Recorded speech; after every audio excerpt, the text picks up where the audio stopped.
Welcome back. Great to have your company. You're watching and listening to Breakfast on GB News with Anne Diamond and Pip Tomson. And it's time for Fake or Fact with broadcaster Andrew Eborn. Welcome. Oh, well, can I say what a glorious show this has been today? Oh, you've been watching? You look radiant. Thanks, Andrew. Thanks, Andrew.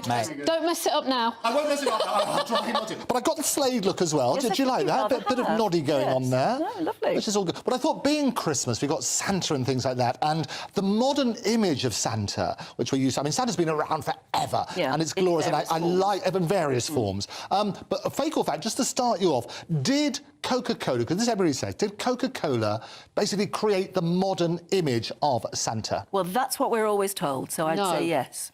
You're saying yes, you're saying no? I think it goes back further than that. Oh, I tell you what, you are absolutely right. This is the Coca Cola version. Yes. Now, Santa, as you probably know, he was based on a real saint called St. Nicholas of Myra, and he was born. Do you know what sort of time of year he was born?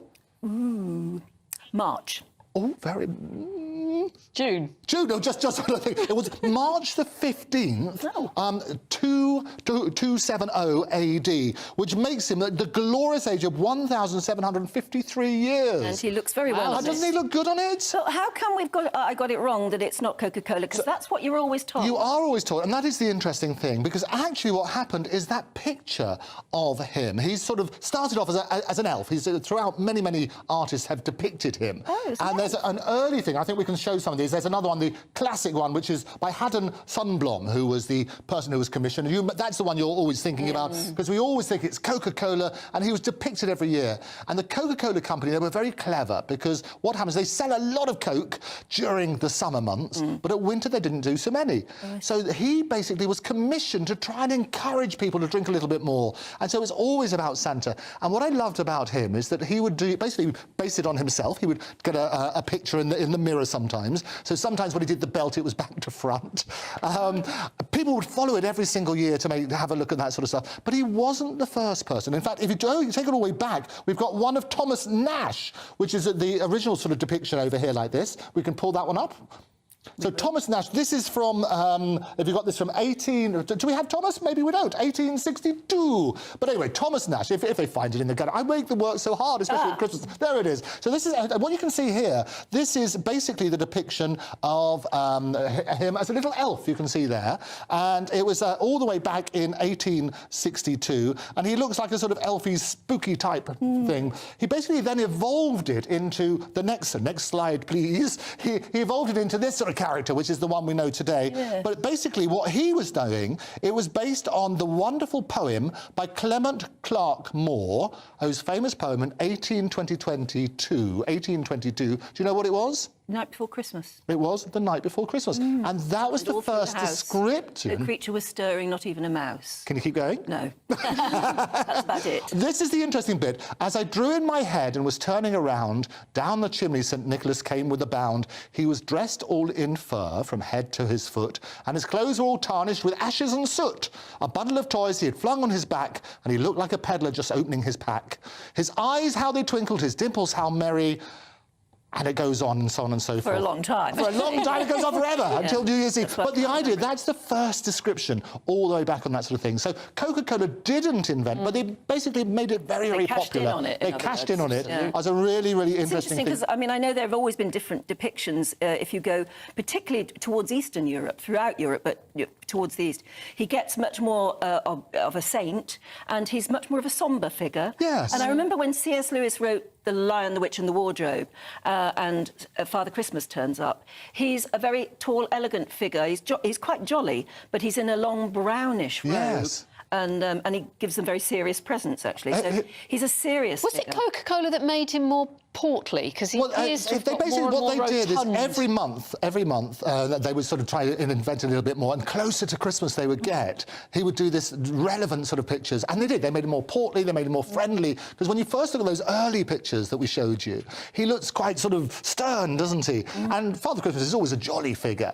but it always goes back to... And they always did those adverts, you know, holidays are coming, holidays are coming, and then you'd see the big Coca-Cola vans, these enormous American vans, with pictures of him on the back. And it was glorious on that sort of moment. yeah. And I think this is what happened. So very wisely, they managed to sell a lot more product as a result of it. But it wasn't Coke, although they made it very popular. So he was, in fact, all the way back to that, 'twas the night before Christmas, and that sort of description of Santa in that sort of way, which is fascinating.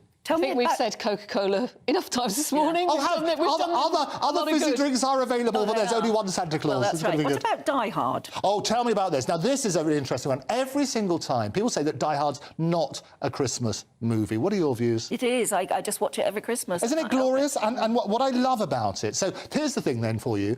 Is Die Hard more of a Christmas movie than White Christmas with Bing Crosby? Absolutely not. And what are your rationale for that, Pip?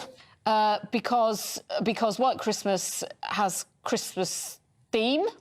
It comes from the film Holiday Inn with Fred Astaire. OK. And then it was remade as Die Hard, I'm not sure it's got a Christmas theme, has it? No, not a theme. It just happens at Christmas. OK, well, let me ask you this then. Which one's got more Christmas songs in? White Christmas, hasn't it? How many do you think it's got in there in White Christmas? Christmas songs. Yeah, how many in White Christmas? Songs. How many Christmas songs? Probably only the one. No, which is... White Christmas. White Christmas. Well, it's actually got another song called Snow, so that makes it 2. Right. How many in Die Hard? Well, probably a lot, because there's a Christmas party going on, and you hear Christmas music all the way through Exactly. the movie. So if you have a look at that sort of... It's actually got 4 songs, 4 Christmas songs, which are Winter Wonderland, Let It Snow, Christmas in Hollis, and Jingle Bells. Oh, there you go. So it go. works on that sort of basis. So technically it's more on that. How many of it was set in Christmas Day, do you know? It was Christmas Eve. Yeah. And I don't know, maybe in Die Hard it was Christmas Eve. Yeah. Christmas Day in Christmas. Don't look at me. There's only 2 scenes in White Christmas, which happened several years apart.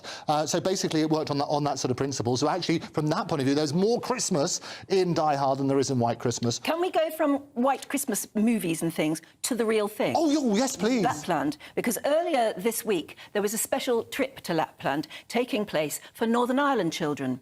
It's a chartered flight which takes youngsters with life-limiting and terminal illnesses to see Santa, and our Northern Ireland reporter Doogie Beattie went along with them.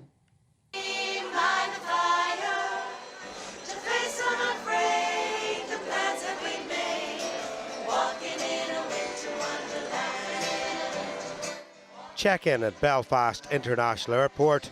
Destination, the Arctic Circle. And some very special passengers are on their way to meet Santa.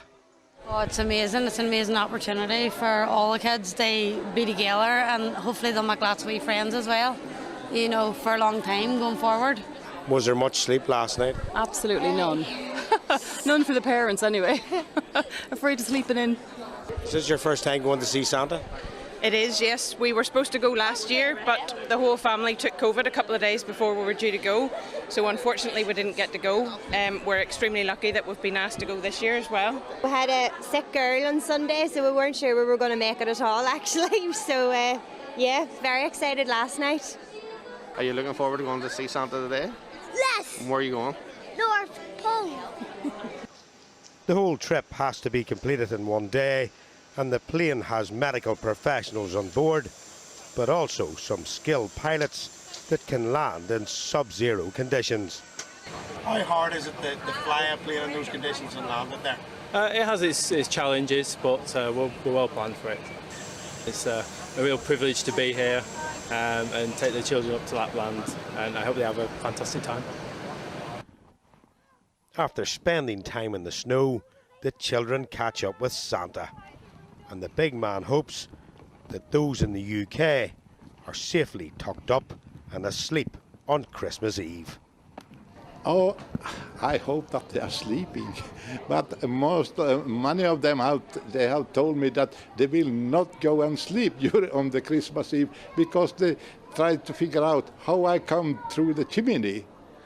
Yes, but normally they are sleeping, and then of course they are leaving nice cookies for me, mince pies, and then carrots for my Rudolph. Yes.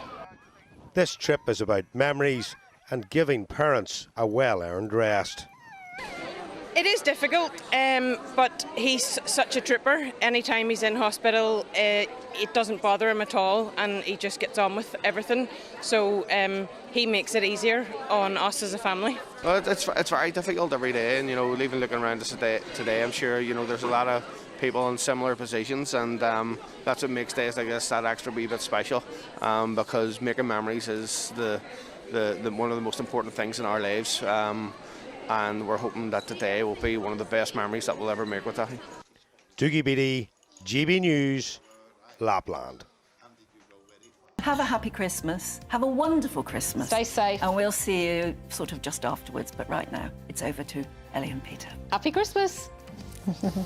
A brighter outlook with Box Solar, sponsors of weather on GB News.